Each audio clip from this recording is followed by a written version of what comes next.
एक तरफ पाकिस्तान में नए सूबे बनाने की बहस चल रही है और बिलावल भुट्टो जरदारी साहब कह रहे हैं जी हुकूमत की उल्टी गिनती शुरू हो चुकी है। दूसरी तरफ जमात इस्लामी जो है उसने सड़कें बंद करने का ऐलान कर दिया है 7 अगस्त को। हाफिज नईमुर रहमान साहब अमीर जमात इस्लामी क्या कह रहे हैं, ज़रा सुने। महंगाई के खिलाफ, इन माफियाज के खिलाफ और पेट्रोलियम की कीमतों के खिलाफ तहरीक चला रहे हैं। 7 अगस्त को पूरे पाकिस्तान की शाहराहों को बंद करेंगे इंशाअल्लाह। जी राना सनाउल्लाह साहब, ये जमात इस्लामी आमतौर पे इस तरह के ऐलानात करती नहीं है, लेकिन अब वो कह रहे हैं जी 7 अगस्त को हम पूरे पाकिस्तान की शाहराहें बंद कर देंगे। तो ये ऐलान जो है क्या नहीं जी क्या जमात इस्लामी कभी कभी ऐसे ऐलान कर देती है लेकिन उनके ऊपर अमल नहीं करती। अच्छा, तो आपके ख्याल में ऐलान उन्होंने कर दिया है लेकिन 7 अगस्त को इसके ऊपर अमल नहीं करेंगे। अच्छा, लेकिन एक इनके साथ ही एक पाकिस्तान में एक तंजीम है आल पाकिस्तान गुड्स ट्रांसपोर्ट इत्तेहाद, उसके सदर हैं मलिक शहजाद अवान साहब, इन्होंने भी एक ऐलान किया, वो भी सुनाए जी। वफाकी हुकूमत की गलत पॉलिसियों की वजह से रोज़ाना की बुनियाद पर डीजल पेट्रोल की कीमतों में तब्दीली का फेडरल गवर्नमेंट का डिसीजन हो, with holding tax, toll tax में इजाफा हो, वफाक, पंजाब, सिंध उनकी तरफ से जो मुआहदे किए गए उस पर अमल दरामद ना होने की वजह से आल पाकिस्तान गुड्स ट्रांसपोर्ट इत्तेहाद में मौजूद मुतफ़िक़ा तौर पर 8 अगस्त से बरोज़ हफ्ते के दिन से हम मुल्क गिर हड़ताल का ऐलान करते हैं। जी राना साहब, अब ये 7 अगस्त को जमात इस्लामी, 8 अगस्त को ट्रांसपोर्टर्स, ये क्या चक्कर क्या चल रहा है?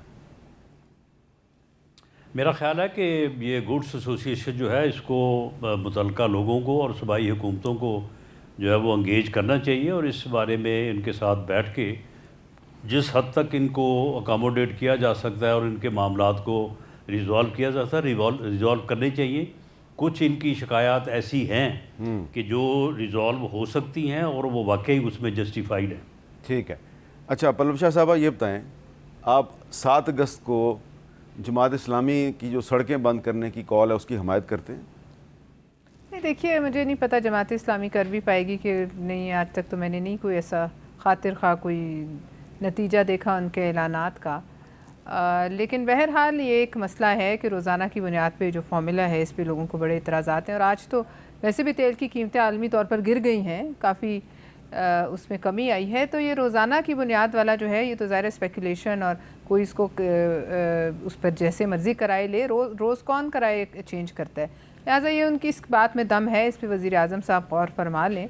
लेकिन इससे बड़े बड़े जो मसले हैं उन पे हम बात कर लें तो ज़्यादा बेहतर है। कौन सा बड़ा वो यही मसले हैं जो ये आपका हर टीवी चैनल जो है अब एक सर्वे कर रहा है, लोगों की एक राय आमा की एक तस्वीर पेश करने की कोशिश की जा रही है। लेकिन यह अलग बात है कि दिखाने को कोई एक शख्स नहीं। अब जैसे बप्पी साहब कह रहे थे कि कोई पीपल्स पार्टी का बंदा वहाँ ये करारदाद नहीं पेश करेगा, तो उस ऐवान में और भी तो लोग हैं, उस ऐवान में और लोग हैं, कोई और पेश कर दे।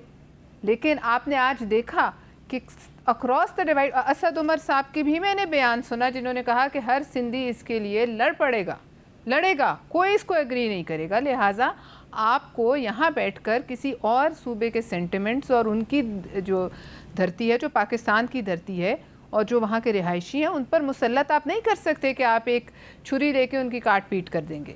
तो लिहाजा इस पे हमें बात करनी चाहिए कि इसके नतीजे में जो वहाँ आग लगेगी उसको कौन बुझाएगा। अच्छा बप्पी साहब, ये जो जमात इस्लामी ने 7 अगस्त को सड़कें बंद करने की कॉल दी है, इसके बारे में आप क्या कहेंगे?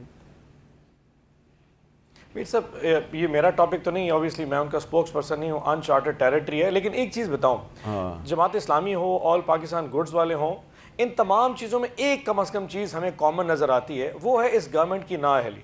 इस गवर्नमेंट का जो सबसे बड़ा इशू है वो 2 है। एक तो अवाम की किसी भी तकलीफ से इनसेंसिटिव होना, यानी कि उससे ममासलत ना रखना कि यार अवाम में क्या तकलीफ है, और कहीं पे अगर कोई पॉलिटिकल एंगेजमेंट जो कि एक रियासत को एज अ मांग करनी चाहिए वो ना करना। सो अगर गुर्बत है या महंगाई है या तेल की कीमतें डेली बढ़ रही हैं, कारोबार बंद हो रहे हैं, जिम्मेदार बर्बाद हो रहा है, कोई फ़र्क नहीं पड़ता।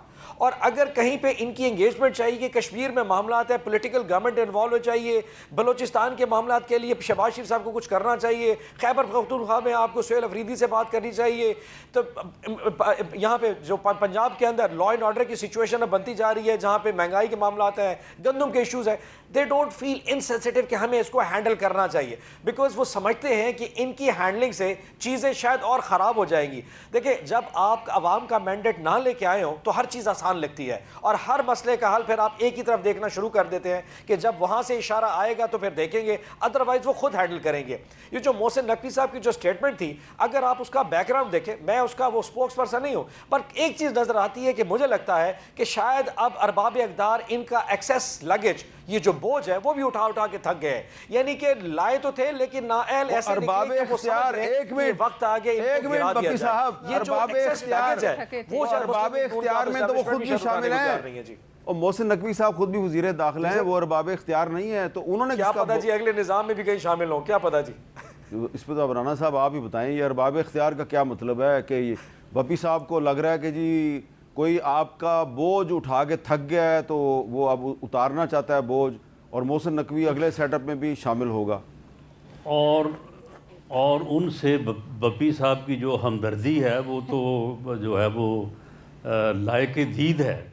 आज बप्पी साहब को पता नहीं क्या मसला है, आप उनसे क्वेश्चन कोई करते हैं वो किसी और तरफ को निकल जाते हैं। हाँ, ये आपने वैसे बात जो नोट की है, ये और भी कुछ लोगों ने नोट की होगी, तो बप्पी साहब इस पे मैं मज़ीद आपसे गुफ्तगू करूँगा कि ये जो आज आपके जवाब हैं बड़े लायक दीद हैं,